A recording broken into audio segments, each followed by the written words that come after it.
시사본부.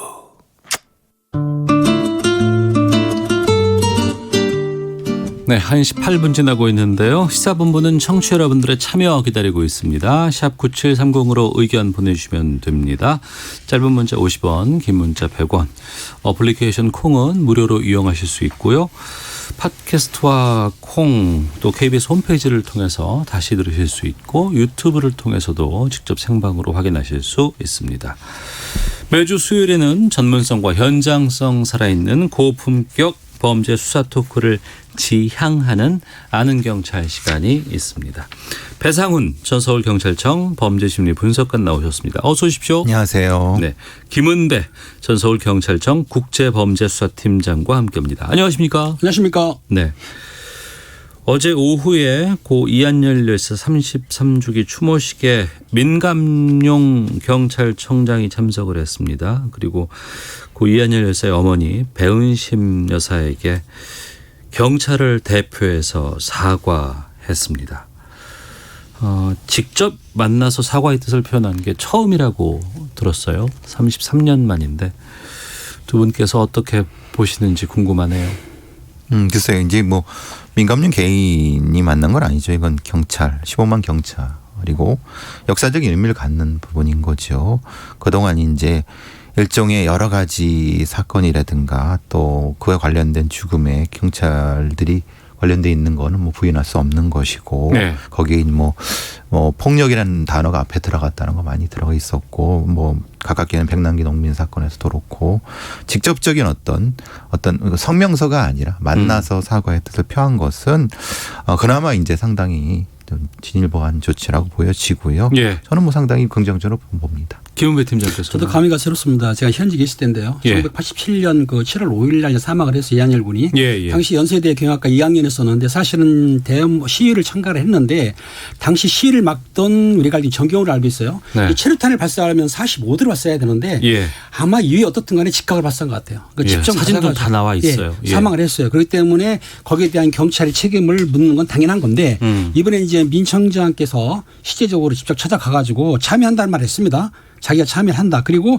앞으로 좋은 경찰이 되겠다는 말을 했는데 중요한 거는 그동안에 아마 그 사과를 못했던 것 같아요. 사실은. 그런데 이번 기회에 33주기에 그 이한열 열사에 대해서 경찰이 그동안 진압 방법이라든지 진압이 잘못된 건 사실이기 때문에 진심으로 사실을 했기 때문에 거기에 대해 국민들도 이해를 해 주셔가지고 앞으로 경찰이 어떤 시위나 진압할 때 정말 그 과도하거나 아니면 폭력적인 걸 절대로 안 하고 시민 편에 서가지고 시위 진압을 할 거라고 저는 믿습니다.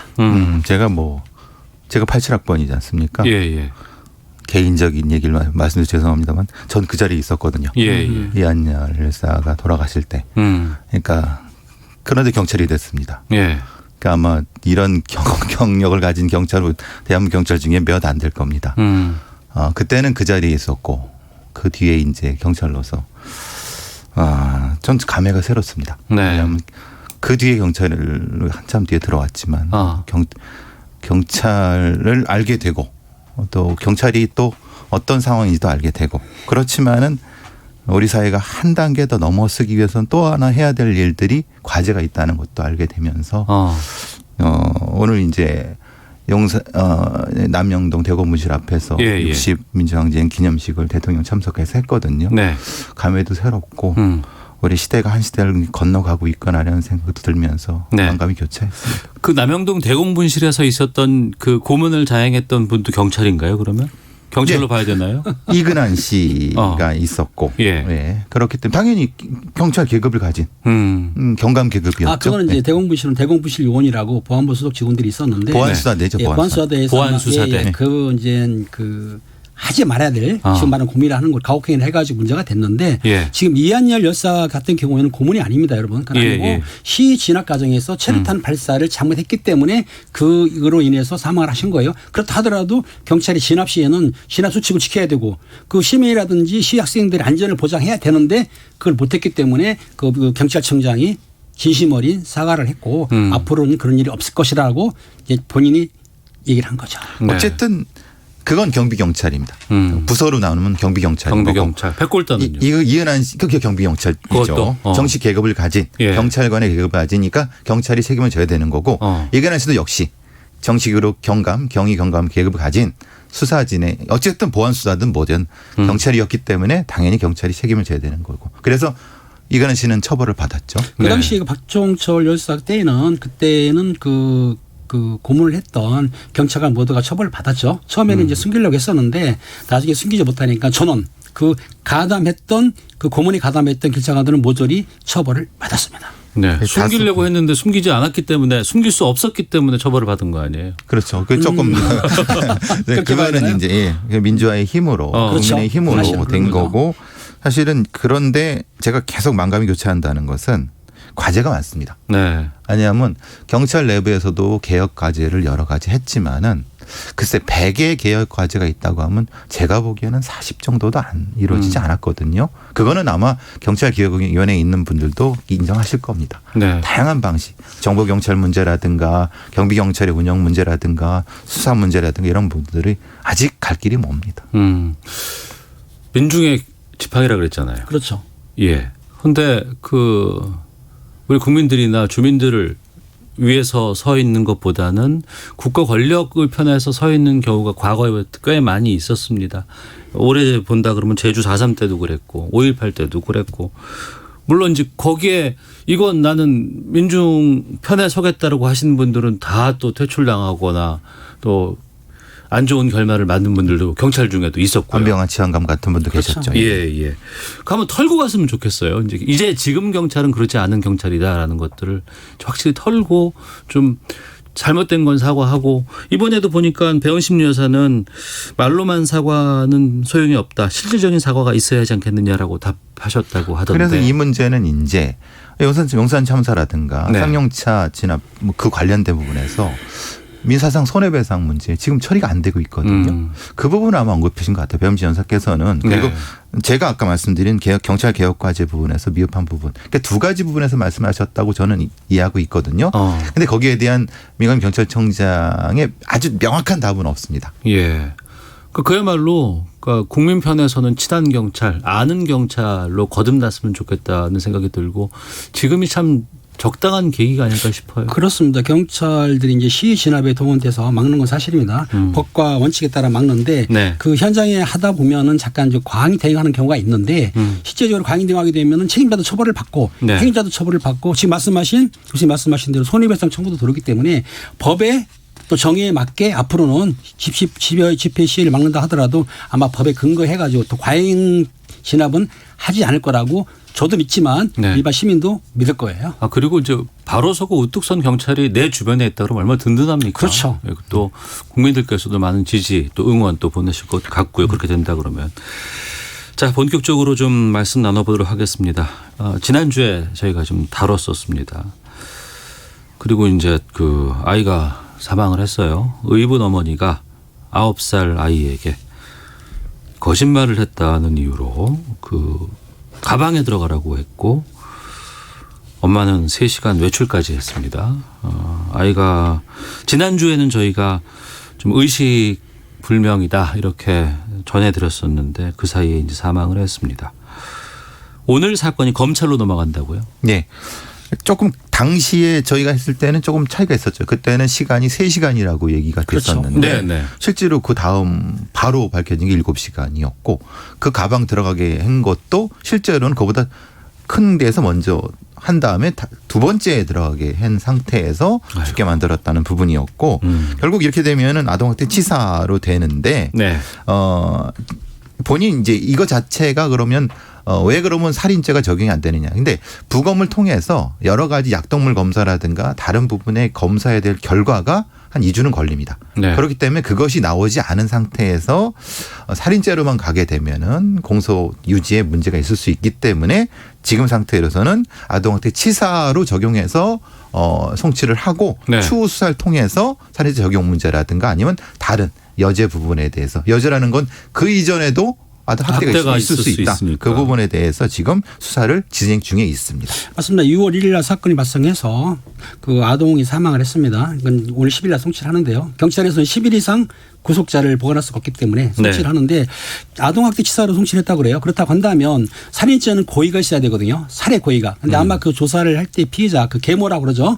동거남이라고 하더라고요. 혼인신고 안 했으니까 뭐라고 했냐면은 살해 고의 즉 죽일 의도가 없었다고 그랬기 때문에 네. 그걸 밝혀내게 되면 죽일 의도가 있었다고 그러면 살인죄 적용은 하지만 학대를 위해서 치사했기 때문에 일단은 아동학대 치사죄를 해가지고 송치를 했는데 요 경우에도 좀 그렇게 약하진 않습니다. 이게 5년 이상 무기징역을 처할 수는 있어요. 법정형으로 가능한데 대법원 양형 기준은 그렇지 않을 수가 있기 때문에 이제 그런 건데 어떻든 경찰에서는 수사할 대로 다 했고 또 지금 부검 말씀하셨는데 일단은 가방을 여러 번을 옮겼다고 그래요. 그러니까 아마 제가 보기에는 호흡곤란으로 사망할 수도 크고 그런 상황이기 때문에 일단 치사라는 거는 어떤 행위를 했는데 결과적으로 죽은 거다. 네. 라고 봤기 때문에 아동학대 치사로 해가지고 송치를 일단 했습니다. 그럼 두 분 얘기를 정리를 해보니까 수사를 더 해서 무언가 더 그 증거라든가 아니면 뭐가 확인이 된다 그러면 살인죄로도 처벌할 수도 있다는 얘기인가요 그러면? 예, 우리는 이제 살인의 고의성을 입증해야 되는 부분이거든요. 살인죄로 가게 되면 형량도 높고. 예. 근데 이제 그 고의성이라고 하는 건 그 사람의 마음속을 알 수 없기 때문에 그럼 그 행위 결과 즉 이 행위로서 예측할 수 있느냐 예측이 충분히 가능하느냐 가능할 정도로 인식이 있었느냐 그걸 가야 되는데 전 반반이라고 봅니다. 왜냐하면은 기존의 어떤 뭐 7급 계모 사건부터 시작해서 여러 부분에서 이걸 적용하려다가 못한 경우가 있고 네. 적용한 경우 원형이 사건이나 여러 가지 한 경우가 있거든요. 케이스 바이 케이스이기 때문에 좀 수사를 조금 더 해봐야 될 것 같습니다. 그렇습니다. 만약에 그 동고남을 살해한 여성이 내가 죽일 의도는 없었다 하더라도 가방에 넣게 되면은 질식사할 위험은 있었다 느꼈다 한다면 미필적 고의가 가능하거든요. 그러니까 네. 직접 죽일 의사는 없지만 가방 속에 들어가면 사람이 죽을지도 모른다까지만 조사를 받거나 검찰에서 다시 재수해가지고 그 정도까지만 하게 되면은 미필적 고의에 의한 살인죄도 가능한 거죠. 네. 9살 아이가 글쎄요 몸에 상처도 좀 꽤 있었다고 그러죠. 하고 예, 학대 받은 거죠. 과거에 학대에 대해서 전례도 있었다고 하고 또 확인까지도 됐다면서요. 예. 참 그리고 몸무게가 아이가 또래 아이보다 상당히 좀 적었다는 뉴스가 상당히 전 충격이에요. 20kg 초반 그러고 다른 그 비슷한 또래 평균이 한 40kg 정도니까 7kg 정도 차이 15에서 7kg 차이가 되는 거죠. 그거는 지속적으로 확대했다는 게 보통 유기방임. 그러니까 뭐 쉽게 말하면 안 먹였다는 거죠. 말하자면 안 먹이 그렇죠. 굶겼다는 형태. 왜또 변을 받냐면 그 동거녀의 친자들이 이제 2명이나 있는데 그 친자들은 한 40kg 나간다는 거예요, 몸무게가. 그런데 요 의부 자녀 여에만 23kg 나가니까 17kg예요. 그러면은 자기 자식은 잘 먹였고 네. 그 자기 계모죠. 쉽게 동거남의 자녀 그 아들은 잘 안 먹였다. 그러니까 학대 방임한 거다라고 누가 보더라도 인정이 되는 거죠. 지금 이 사건 네, 이게 저는 좀 앞에 이걸 좀 덧붙이면은 예. 우리가 이런 사건에서 살인의 고의성을 입증하기가 사실은 쉽지가 않습니다. 예. 그래서 이제 가학의 가학성의 정도로 조금 전환할 필요가 있다. 왜냐하면 행위의 가학성에 따라서 어떤 부분은 고의성이 자동적으로 입증되는 걸로 보는 의유를 할 수 있는. 네. 그래서 그런 방식으로 조금 더 확대해야지 계속 아동학대치사 관련된 부분에 논란되는 것이 이게 학대치사로 가느냐 살인죄로 가느냐 매번 건건이 이 문제가 발생하는 거거든요. 그러니까 네. 이것은 우리의 그 사법당국에서도 조금 더 양형이라든가 아니면 범죄 자체에 대한 분류 자체를 좀 더 명확히 해야 될 부분은 분명히 존재합니다. 그래서 매번 건건이 살인의 고의성에 대한 부분이 논란이 되지 않게끔 하는 것은 분명히 필요가 있는 것 같습니다. 참 인종차별에 대해서도 우리가 화를 내는데 한 집안에서 그거 얼마나 힘들었을까요? 글쎄 말입니다. 이런 사건을 피해자의 목소리가 없는 사건이라고 합니다. 왜냐하면은 이 아이들은 말은 할 수 있지만은 어떤 정치적인 표현 말하자면 쉽게 말하면은 정치인들한테 이 사람들이 표가 되지 않습니다. 이 아이들이. 그러니까 우리가 이런 사건이 벌어졌을 때 굉장히 이렇게 좀 많이 하지만은 실제로 시간만 지나면 금방 있습니다. 근데 다른 사건 같은 경우는 피해자가 있고 피해자의 목소리를 낼 수 있습니다. 그러니까 네네. 피해자가 목소리를 낼 수 없는 사건이 아동학대 사건입니다. 그러니까 쉽게 잊혀져 버리죠. 네. 우리가 칠곡 사건, 원영희 사건부터 계속 시켰어. 그때 얼마나 상당히 그 여러 분노를 했습니까? 바뀐 게 있습니까? 그러네요. 또 10년 시간이 전에. 지나고 나면은 언제 그랬는지 그렇죠. 잊어버리고. 피해자, 말할 수 없는 피해자의 인권을 지켜주는 수 있는 사회가 진짜 정의로운 사회입니다. 게다가 지금 그 창녕에서 경남 창녕인데 여기 이제 9살 딸입니다. 계부와 친모로부터 또 학대를 당해가지고 경찰이 좀 수사에 나섰어요. 여기 조금 나이가 조금 애는데 초등학교 4학년으로 알려졌는데 9살은 좀 아닌 것 같습니다. 그럼 만으로 볼 수도 네, 있겠고. 만으로 볼 수 예. 있는 언론에서는 9살로 나오고 언론 있습니다. 나오고 있습니다만 학년상으로는 인 부분인데 왜 이게 중요했냐면 아마도 2년 전에도 그 이전에도 비슷한 학대가 있었다 봅니다. 그러니까 예. 지속적으로 학대를 한 거죠. 보통 이런 아동학대 사건 같은 경우는 지속적으로 아동학대가 이루어지는데 네. 지금 이 사건 같은 경우는 사실 앞에 있는 사건보다 먼저 발생했습니다. 29일 날 발생한 겁니다. 이게 더 앞에 예, 예, 예. 5월 19일 날 벌어진. 6시경에. 근데 앞에 지금 이제 여행 가방 사건은 1일 날 발생한 거죠. 근데 예. 이 사건 같은 경우는 아이가 죽은 게 아니라 이 아이가 어떤 이유 때문인가 도망 나온 것 같습니다. 근데 그것을 지나가는 행인이 발견해서 예. 너무 배고파 보이고 많이 상처가 심하니까 편의점을 데려가서 이제 뭘 먹이고 이런 상태에서 얘기를 듣고 그런 과정에서 신고가 돼 갖고 사건화가 된 부분인데 제 개인적으로는 이런 말씀을 드립니다. 이런 일들은 많이 발생합니다. 근데 이게 언론에서 주목을 하기 때문에 저는 이렇게 주목할 수 있는 것도 사실은 비극 중에 하나입니다.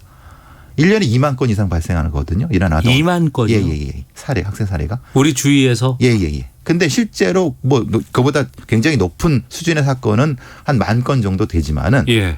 우리는 다 알고 있습니다. 이런 게 발생한다는 걸. 근데 언론들이 주목하지 않죠. 네. 이 사람들은 목소리가 없으니까. 그 이번에도 그 여행 가방 사건이 있었고 그 다음에 이제 또 이 요건 먼저. 그러니까 먼저 발생은 했지만 그리고 뭐 프라이팬에 손가락을 쥐져서 지문이 없어졌다 이런 것들이 이제 보도가 되니까 사람들이 더 관심을 갖게 되는 것이지만 이런 일들이 보도가 되지 않는 거는 또 2만 건이 있다는 거 아니에요? 그렇죠. 예. 그렇죠. 그 보면은 CCTV 보게 되면 남노한 그 의류 복장의 9세 소녀가 그 슬리퍼 큰 거 있지 않습니까? 네, 예. 그걸 끌고 뛰어온 거예요. 도망 나온 거예요. 도망 나오는데 보니까는 얼굴도 멍이 들었고 피도는 흘리고 더군다나 손가락에 이제 물집이 잡혔는데 요 내용이 얼마나 웃기냐면 지문을 없애려고 했다는 거예요. 지문을.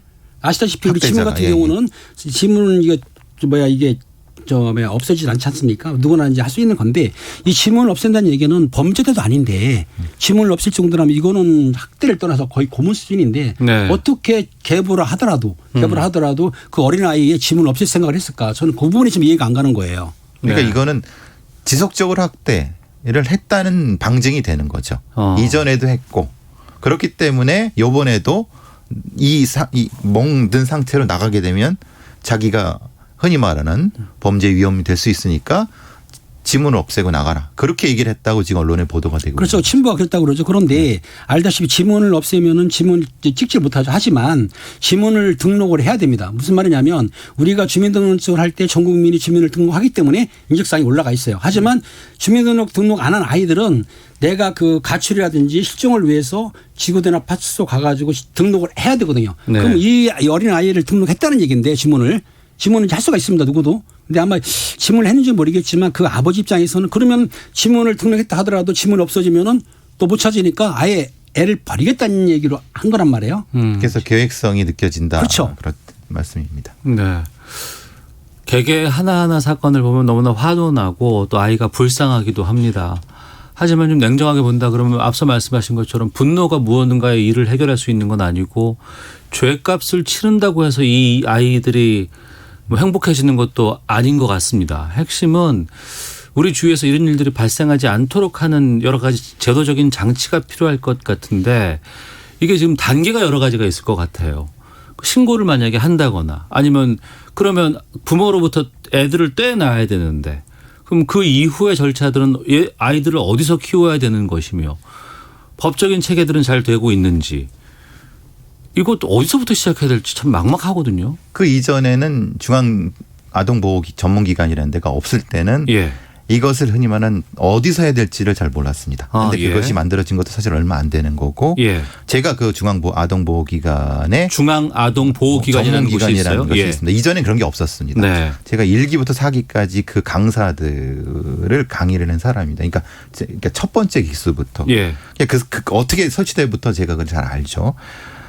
근데 문제는 여기 있습니다. 제가 지난주에도 말씀드렸지만은 이들한테 권한이 약하고 또한 법 체계도 너무 미비하고 예. 이들한테 신고를 했다 하더라도 이 접근권이 없습니다. 접근권이 낮습니다. 왜냐하면 아동학대 신고가 왔으니까 예. 가정에 들어가서 좀 조사를 하겠습니다라고 하면 부모가 안 됩니다. 예. 라고 하면 못 들어간다는 거예요. 경찰이 또 대동하고 들어가다 하더라도 예. 여러 이유를 통해서 거부하거나 그러면 시간을 끌면 또 못 한다는 거예요. 네. 권한이 약하고 또 흔히 말하면 또 전문성의 문제가 또 생기겠죠. 예. 말씀하신 그런 단계인 겁니다. 예. 첫 번째 아동학대에서 죽은 아이가 그 이전에도 신고가 됐죠. 한 달 전에 그렇죠. 그 병원에 의사가 갔을 때. 근데 시간을 질질 끌면서 하니까 결국은 아이가 죽었지 않습니까? 이 시스템에 온갖 큰 문제가 존재하는 그러니까 거죠. 제 생각에는 어떻든 신고가 들어오지 않습니까? 네. 그런 거 경찰이 출동하던 아동보호 전문가가 출동을 해서 상황을 보게 되면 상황이 심각할 경우에는 병원으로 이송을 한다든가 하지만 가벼울 경우에는 부모한테 이제 물어보는 거예요. 그러면 부모가 화내서 그랬다. 내 아들이다. 내 딸이다. 친부가 그렇게 되면은 일단은 부모가 키우는 게 원칙 아닙니까? 그러다 보니까 경찰에서나 아동보호 전문기관에서 그 피해 아동을 데려다가 영원히 격리시켜서 어떻게 케어할 수가 없기 때문에 네. 실제적으로는 어느 정도만 있다가 다시 또 부모한테 돌려줄 수밖에 없다. 네. 그 부모가 회개를 하고 안 해야 되는데 말로는 안 하겠다. 잘 케어하겠다 하면서 지속적으로 학대를 하기 때문에 이 문제가 발생하지 않습니까? 부모가 키우지 않더라도 우리 법 체계로 보면 제가 알기로는 친인척이 키울 수 있는 게 우선순위로 돼 있는 것으로 알고 있거든요. 그럴 경우 이제 지금 양육부에는 친권을 박탈해야 되는데 네. 근데 그 법적인 조치가 따라야죠. 그게 너무 그러니까요. 사실은 그거 불가능할 힘들죠. 정도. 더 힘들죠. 친권을 박탈하는 것도 그 아이가 심각한 학대를 당했다는 게 명백했을 경우나 그런 거지 현실적으로 원가정 보호제 때문에 사실은 그렇죠. 불가능한 부분이 있는 거죠. 이 부분은 또 제도적으로 어떤 보완하고 좀 무언가 우리가 확립해야 될 부분들이 있는 건 저희가 따로 한번 시간을 좀 내야 될 것 같아요. 이건 좀 제대로 좀 살펴보고 현재 상황은 어떤 것인지 그리고 이것을 좀 해결할 수 있는 방안은 무엇이 있는지 좀 살펴보도록 하겠습니다. 청취자 의견 좀 소개해드리고 다음 주제로 가보도록 하겠습니다. 3199님 이런 사건이 발생을 해도 처벌도 약하고 자꾸 집으로 돌려보내니까 이런 일이 계속됩니다. 친권도 상실시켜야 하고 아동학대 엄하게 처벌해야 합니다. 7259님 살인죄로 처벌해야 합니다. 학대가 처음도 아니었고 가방을 바꿔가면서 가두었는데 이런 학대가 계속되면 아이가 잘못될 거라는 것 분명히 알았을 겁니다. 7204님 아이는 부모 소유라는 인식 이게 문제입니다. 친권 박탈이 어렵습니다. 우리도 강제로 아이를 분리해 사회에서 키우도록 제도를 갖춰야 합니다. 아이들 떠나보내고 처벌만 하면 무슨 소용인가요? 라는 의견 주셨습니다. 헤드라인 뉴스 듣고 기상청 교통정보센터 확인하고 오도록 하겠습니다.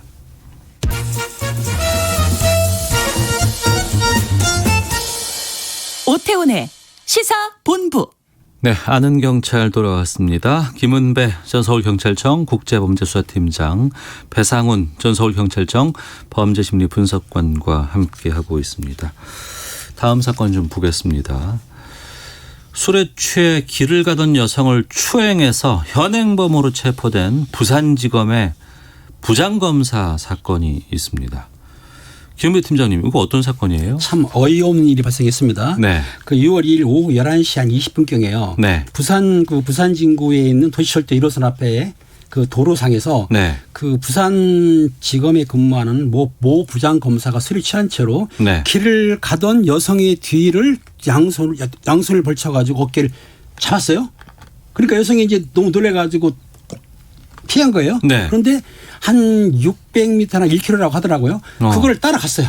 치안 아니 치안. 패스트부튼까지. 그러니까 예. 깜짝 놀란 여성이 신고를 했습니다. 예. 그러니까 지구대에서 출동해 봐서 검거를 현행범으로 했어요. 예. 현행범으로 체포한 다음에 우리가 인적사항을 조회를 하다 보니까 실제로 부산지검에 근무하는 모 부장검사가 나왔더라. 이렇게 된 겁니다. 부장검사면은 참 엄청 힘이 센 사람입니다. 쉽게 그렇죠. 말하면. 그리고 예. 이제 범죄인들에게 무서운 사람 아니에요. 그렇죠. 뭐 옛날 같으면은 경찰서장도 꼼짝 못하는 그 정도의 힘이 막강한 사람이죠. 지금 그 꼼짝 못한다는 건 아니고요. 제가 검찰청에 4년을 나가 파견 근무했지 않습니까? 예. 근데 이제 실질적으로는 경찰서장이 부임하게 되면 옛날에 제가 근무할 때는 꼼짝 못하는 건 아니고 관내 내가 책임자니까 부장검사한테 가서 그냥 인사만 한 거죠. 네. 여기 새로 부임해 왔다. 이렇게 좀 바꿔들었으면 그 정도로 좋겠습니다. 높은 정도죠. 아무리 높다고 해서 이런 일을 하면 되겠습니까? 그래서 이제 지난번 제주지검장도 그렇고 예. 여러 흔히 말하는 판사님들도 가끔 그러시고 예. 일종의 선민의식이라고 저희 심리를 읽는 사람들한테 입니다. 나는 이 정도 해도 된다. 굉장히 우리가 보통 범죄의 억제 이론이 있는데 네. 억제를 하지 않은 상태에서 술을 조금 먹게 되면 나는 뭐 이 정도 이런 정도의 생각으로 그 억제의 단추가 그 뚜껑이 풀어지는 현상이 나타납니다. 네. 그게 이제 요 상태의 범죄 심리를 설명하는 가장 근접한 이론입니다. 근데 그런 생각을 갖고 있는 사람이 이런 자리에 있으면 안 되잖아요. 그렇죠. 그러니까 엄격하게 예. 보다 더 명맥하게 선발할 때 기준을 삼아야 되는데 우리는 그런 제도가 없죠. 그러니까 오히려 이런 사람들에게는 더 기준이 높아야죠. 예, 기준이 높아서 죄를 물어야 될 것 같은데 지금 사건 발생하고 나흘 뒤에 업무에서 배제가 됐고 2달 직무정지를 받았어요. 어떻게 보세요? 직무정지 사실 그 당시에 현행범 체포한 다음에 경찰서에서 일단 교육관리 시켰습니다. 네. 그게 이제 어제 보도를 보니까 어제 이제 피의자로 송을 했습니다. 네. 강제추행 피의자. 여기서 강제추행이라는 건 실제적으로는 폭행 협박을 해서 사람을 추행할 경우예요. 네. 그러니까 이제 어깨를 잡서 폭행을 본 겁니다. 그걸 이제 중요 부위를 봐가지고 어떻든 피의자로 소환해 조사를 했는데 그 전에 이제 미리 직무정지를 했어야 되는데 검찰에서는 눈치를 보고 또 그리고 언론이 터지니까 그때서야 부랴부랴 한 것 같아요. 이건 네. 검찰의 대처가 이건 적절하지 않은 거죠. 음. 분명히 이 사건이 벌어졌다고 하면은 네. 초기에 사건의 사태를 파악한 후에 본인들이 먼저 했어야 되는 건데 글쎄 눈치를 봤는지 어쩐지 모르겠습니다면은 그럼 2개월 동안 사건을 다뤘다는 거 아닙니까? 네. 아니 그건 아니고요. 네. 2개월은 아니고 6월 1일이니까 시간이. 네. 그러니까 말하자면은 이게 이제 그 전에는 예. 며칠 이전에 이게 제가 착각했습니다. 예. 그 이전에 빨리 하지 않고 했다고 하면은 이거는 사실은 좀 문제가 있는 거죠. 네. 적극적으로 자신들이 먼저 했어야 되는 거죠. 조금 전 정오뉴스에서 이 뉴스가 나왔어요. 네. 변호사 대동에서 그 네, 이제 조사 받았죠. 조사를 받았다고 하는데 네. 엄정하게 수사를 해야 될 것 같은데 조사 잘 응해요? 부장검사가 경찰에 출석해서 이렇게 하면 어떻습니까? 옛 경우를 보게 되면 옛날에 그 조이팔 사건 때 예. 김광재 부장검사라든지 아니면 제주지검장 같은 경우에 소환하면 응하지 않았어요. 응하지 않았어요? 안 나오죠. 어. 안 나오고 서류만 송치한 거예요, 사실은. 예, 예. 근데 이번 같은 경우에 처음으로 제가 알기로는 그 검사 소환 조사한 것이 그 옛날 그 성추문 사건 있지 않습니까? 네. 그 여성아이랑 피해자랑 한 거를 영상을 돌려본 거 그 건은 조사를 받았었어요. 그 외 나머지 조이법 건이라든지 제주지검장 사건 이런 거는 출두를 자체를 안 했단 말입니다. 그런데 네. 이거는 변호사를 겨냥해서 출두를 했어요.